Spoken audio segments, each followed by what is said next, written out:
My name is Samar Abbas from HM Media. Today I am with Professor Dr. Javed Akram, Vice Chancellor, University of Health Science. Thanks Dr. Sir for your precious time. Doctor साहब आज आपसे हम कुछ Covid से related और उसकी vaccine से related questions पूछेंगे। डॉक्टर साहब सबसे पहला मेरा ये क्वेश्चन ये है कि पाकिस्तान के अंदर सेकंड वेव ऑफ कोविड चल रही है, how long this wave will continue, और जो इसका नंबर है पेशेंट्स का वो इंक्रीज़ कर रहा है या डिक्रीज़ कर रहा है? बहुत शुक्रिया जी कि आपने ये मौका दिया। देखें मेरे ख़्याल में कि वेव्स जो है ये एक मिस परसेप्शन है और ये एक कांस्टेंट फिनोमिनन है। ये एक अलहदा चीज़ है कि वो किसी हद तक किसी कदरे कम हो जाते हैं केसेस और फिर बढ़ जाते हैं, और बढ़ने का दारोमदार किसी हद तक मौसम पे भी है, लेकिन ज़्यादा दारोमदार इस चीज़ पे है कि हम इस वायरस से बचने के लिए कितनी तगो-दो करते हैं, कितनी अपनी ज़िंदगी को बदलते हैं, तब्दील करते हैं, कितने हम ये मास्क नामी एक चीज़ है इसका इस्तेमाल करते हैं, कितना अपनी हाथों की हाइजीन का ख्याल रखते हैं, और कितना हम ये ख्याल करते हैं कि हम अननेसेसरली ज़्यादा जमघटा, ज़्यादा लोग इकट्ठे ना हों, चाहे वो घर हो, चाहे दफ्तर हो, चाहे कोई जलसा गाह हो, चाहे कोई जनाजा हो, चाहे मस्जिद हो। तो अपने आप को कितनी ज़्यादा हम तब्दीली लाते हैं, कितनी कुर्बानी देते हैं अपने ख्वाहिशात की कि हम छोटी शादियाँ कर लें, छोटे बर्थडे ना करें, अननेसेसरी ना लोगों को वल्नरेबल बनाएं, बजाय इसके कि हम ये कुर्बानी दे दें थोड़ी सी अपनी, बजाय इसके कि हम इंसानों की ज़िंदगी की कुर्बानी दें। और अगर हम ये करते हैं तो ये इसकी प्रेवलेंस कम हो जाती है, केसेस कम हो जाते हैं। हमने ऐसा नहीं किया अनफॉर्चुनेटली। पॉलिटिकल इज्तिमात और सोशल इज्तिमात आपको पता है, और इवन जनाजे बहुत बड़े बड़े होते रहे यहाँ पे, और उसका रिज़ल्ट यही होना था कि इसने एस्केलेट होनी थी ट्रांसमिशन ने, और वो हुई। तो अभी क्योंकि लोग थोड़ा बहुत, मैं कहूँगा बहुत कम, लेकिन थोड़ा बहुत कुछ बेहतर है कि डरे हुए हैं थोड़े से, तो उसकी वजह से वो इम्प्लीमेंट कर रहे हैं जो स्टैंडर्ड ऑपरेटिंग प्रोसीजर्स हैं, तो उसकी वजह से कमी आ जाती है। लेकिन ये किसी वक्त इसको जब इसका हम छोड़ेंगे, 4 जलसे होंगे जिसमें लोग इकट्ठे होंगे, तो फिर ये एस्केलेट कर जाएगी। तो ये वेव्स वाला नहीं है, ये तो ऊपर और नीचे थोड़ा बहुत होने का है। अगर आप का सवाल ये है कि ये कब ख़त्म होगा कि हम अपनी ज़िंदगी को वापस उसी तरह ही रिज्यूम कर सकें जैसे 2019 से पहले थी, दिसंबर 2019 से पहले, कोविड आने से पहले थी, तो उसमें मेरा ख़्याल है 3 से 4 साल लगेंगे।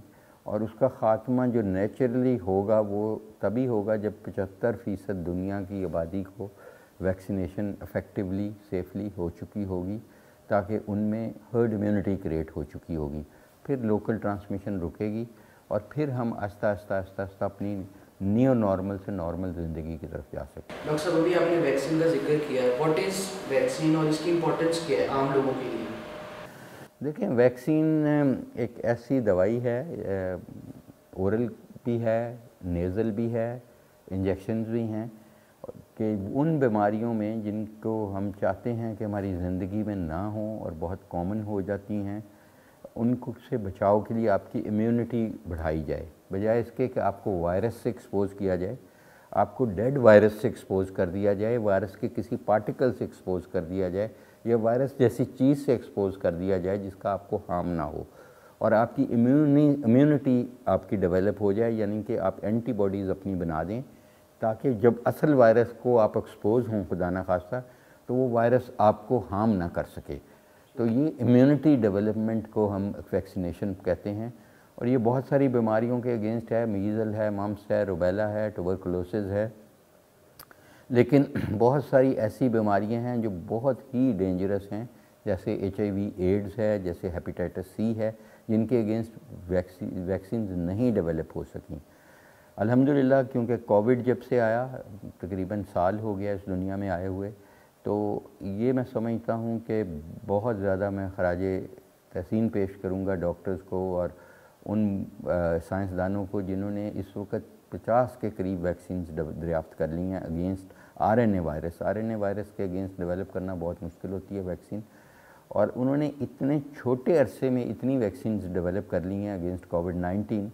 तो ये वैक्सीन का भी मकसद यही है कि मुख्तलिफ़ किस्म की वैक्सीन है, कुछ मैसेंजर RNA वैक्सीन है, जैसे मॉडर्ना की है, फाइज़र की है,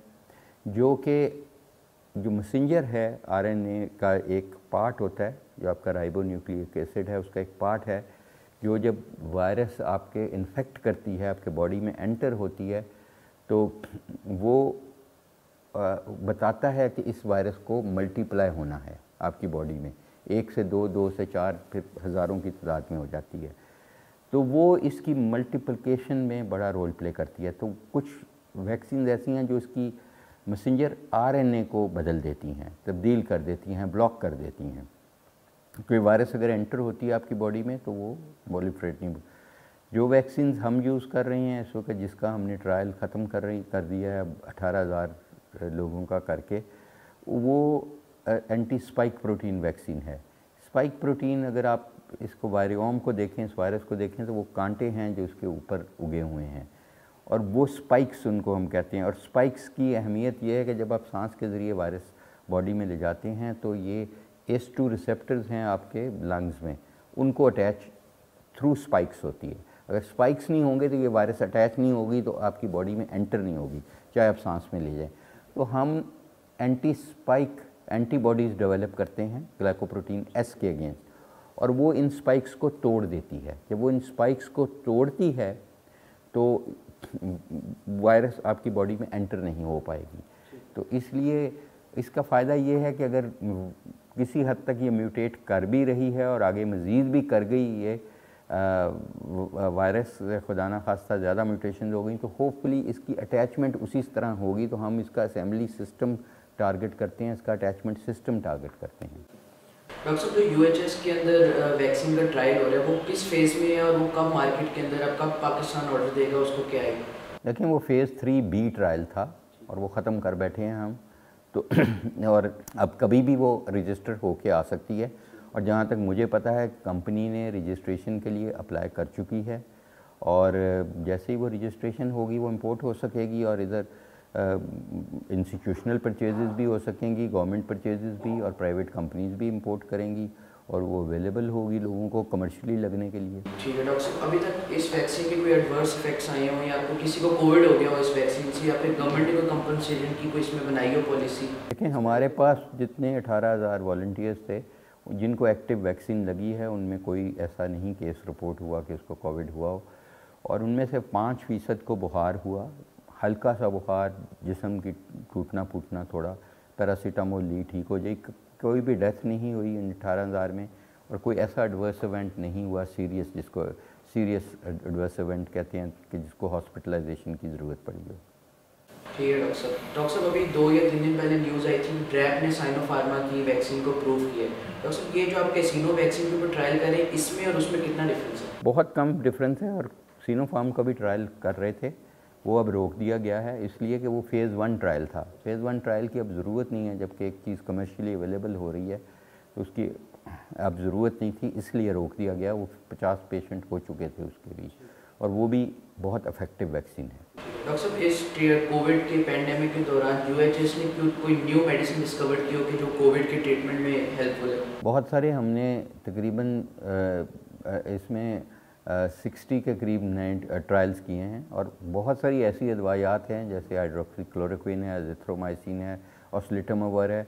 उस पर सबसे बड़ा दुनिया का एक ट्रायल हमने किया है जिसको हम प्रोटेक्ट ट्रायल कहते हैं, Pakistan randomized outcome clinical trial in corona virus treatment. मेरे ख्याल यूनिवर्सिटी ऑफ हेल्थ साइंसेज उन यूनिवर्सिटीज़ में शामिल है जिन्होंने सबसे ज़्यादा इम्पैक्ट फैक्टर बनाया है कोविड-19 के। ठीक है डॉक्टर साहब। डॉक्टर साहब, एंड पे आखिर में एक क्वेश्चन है हमारे मेडिकल स्टूडेंट्स के लिए। उनकी काफ़ी कॉल्स वगैरह भी हमारे चैनल वगैरह पे आ रही हैं, वो कह रहे थे कि आपसे पूछें कि अगर ऑनलाइन क्लासेस कंडक्ट करवाई जा सकती हैं तो ऑनलाइन एग्जाम्स करवाने में UHS क्यों रिलक्टेंट है? अब तो खैर आप लोगों ने डेट शीट दे दी है, तो कोई मैसेज उन स्टूडेंट्स के लिए? देखिए, हम बिल्कुल रिलक्टेंट नहीं हैं, वो हमारे ही बच्चे हैं, और हम यही कर सकते हैं कि जो एग्ज़ाम हम लेने जा रहे हैं प्रॉपर SOPs के तहत लेने जाए। हम इंशाल्लाह आगे जब लिए भी थे, हमने पेंडेमिक के दौरान एग्ज़ाम लिए भी हैं, 100% सेफ्टी के साथ लिए हैं। चाहे उसमें ये भी शामिल है कि हम इन्विजिलेटर्स की स्क्रीनिंग करें, लोगों की स्क्रीनिंग करें, और एंट्री पे एग्ज़िट पे सारा देखें, और सोशल डिस्टेंसिंग के साथ, फ़िज़िकल डिस्टेंसिंग के साथ बिठाएं, 100% इंश्योर करें कि सब ने ये मास्क पहने हुए। देखें, यही बच्चों से मैं सवाल करता हूँ कि ये कहीं शॉपिंग करने, वैसे सोशल गैदरिंग्स में ये जा सकते हैं। इम्तिहान तो बहुत बड़ी चीज़ है, और इम्तिहानों को ऑनलाइन लेने के लिए हमें अपने कवानीन की तब्दीली चाहिए होगी, और हमें पीएमसी के कानून की तब्दीली चाहिए होगी। और किसी भी मेडिकल यूनिवर्सिटी ने इनको ऑनलाइन नहीं लिया, क्योंकि इस इम्तिहान का एक हिस्सा थ्योरी है और एक प्रैक्टिकल है। प्रैक्टिकल हिस्से में स्किल्स देखी जाती हैं, और वो मरीज़ों के साथ देखी जाती हैं, और वो मरीज़ भी हमने एक्टर्स लेंगे, और मरीज़ भी हम वो लेंगे जिनका टेस्ट हुआ होगा कोविड नेगेटिविटी का, तो और उनको हॉस्पिटल्स में भी नहीं, कॉलेजेस में करेंगे। तो देखें, ये हमारे बच्चे हैं, लेकिन इनको हम कोई भी इन्फीरियर डिग्री, इन्फीरियर इम्तिहान लेके नहीं दे सकते। डेफिनेटली जो फ़िज़िकल एग्ज़ाम का सब्स्टिट्यूट ऑनलाइन एग्ज़ाम नहीं है। ऑनलाइन हमने टेस्ट लिए इनके और ले रहे हैं, लेकिन इनको, मुझे तो जितने बच्चे ये कह रहे हैं कि ऑनलाइन लें, उतने ही बच्चों के भरा हुआ है मेरा फ़ोन, जो ख़ासकर पब्लिक सेक्टर के बहुत पढ़ने वाले बच्चे हैं, कहते हैं ये खुदा के लिए ये ना कीजिएगा। तो इसलिए वो जो पोल करते रहते हैं, मेरी तो उनसे यही गुजारिश होगी कि इन चीज़ों में अपना वक्त नहीं ज़ाया करें, सोशल मीडिया की जान छोड़ दें। उनके माँ बाप ने बहुत मेहनत, दुआएं की हैं उनके लिए, और उनके साथिया ने इंक्लूडिंग मेरे साथ बहुत ज़्यादा दुआएं करें। अगर तो ये इन्फीरियर डॉक्टर बनना चाहते हैं कि जो सिर्फ कुएं के मेढक ही बन जाएंगे, यहीं पे ही रह जाएंगे, या ये ऐसे डॉक्टर बनना चाहते हैं कि जैसे हमें अपॉर्चुनिटी मिली और मैंने 5 मुल्कों में काम करके आया, अमेरिका, यूके, तो फिर ये अपना चूज़ कर लें किस तरह के डॉक्टर बनना है। तो ये डिग्री की पीछे जो हमारी है एमबीबीएस या बीडीएस की डिग्री, इसके पीछे बहुत मेहनत हुई है, बहुत मेहनत हुई है। एक छोटी सी वायरस को इसलिए ना अलाउ करें कि इनकी इन्फीरियर डिग्री दे दें कि कल को वो रिकग्निशन का मसला इंटरनेशनली बने। ये बिल्कुल सेफ्टी के साथ दें इम्तिहान, दुआओं के साथ दें। आइसक्रीम पार्लर, टिक्का कबाब की दुकानें, वहाँ से ये लगता है, क्योंकि खाते वक्त तो मास्क भी उतारना पड़ता है, वो ना करें, इम्तिहान दें। इम्तिहानों का ये हमें कहें कि सेफ्टी के साथ करें, और इंशाल्लाह हम सेफ्टी के साथ करेंगे। ये हमारे बच्चे हैं, लेकिन मैं ये नहीं कह सकता कि मैं 100% इंश्योर करता हूँ कि ये हमने, जो बच्चा उस दिन आएगा और उसको कोविड पॉजिटिविटी का ख़तरा भी होगा, हमें गन के साथ या टेस्ट करेंगे, उसका हम RT-PCR भी करेंगे, फिर हम उनका भी इम्तिहान लेंगे। उनको भी हम नहीं कहेंगे कि अब आप घर चले जाएं, आप फेल हो गए हैं या एब्सेंट हो गए, नो। उनका स्पेशल एक सेंटर होगा, एक कमरा होगा, जहाँ PPE पहन के इन्विजिलेटर्स और स्टाफ और हम सब जाएंगे। ठीक है डॉक्टर साहब, मेरा आखिरी क्वेश्चन, जो डिटेन स्टूडेंट प्रोटेस्ट कर रहे हैं, रात को PMC ने लेटर भी इशू किया कि एक एडिशनल चांस दिया जा सकता है, UHS ऑप्शनल है, तो उसके ऊपर UHS का क्या स्टांस है कि क्या दिया जाए? UHS एक वाइस चांसलर का नाम नहीं है, UHS एक अदारा है, यहाँ पे स्टैट्यूटरी बॉडीज़ है। 2 दफ़ा हम बुला चुके हैं मीटिंग अपनी बोर्ड ऑफ स्टडीज़ की। अंडर ग्रेजुएट के लिए बोर्ड ऑफ स्टडीज़ है, जहाँ से ये शुरू होता है मामला। वो भी हमारे कवानीन में, किसी यूनिवर्सिटी के भी कवानीन में पाकिस्तान में नहीं है कि 4 चांस के बाद एक एक्स्ट्रा चांस दिया जा सके फर्स्ट प्रोफेशनल में। लेकिन बदलने का एक तरीका कार है जो हमने 2 दफ़ा इनिशिएट किया। दोनों दफ़ा बोर्ड ऑफ स्टडीज़ ने उसको थ्रू नहीं किया। जब बोर्ड ऑफ स्टडीज़ थ्रू करती है तो उस कवानीन को बदलने के लिए हम बोर्ड में ले जाते हैं थ्रू सिंडिकेट।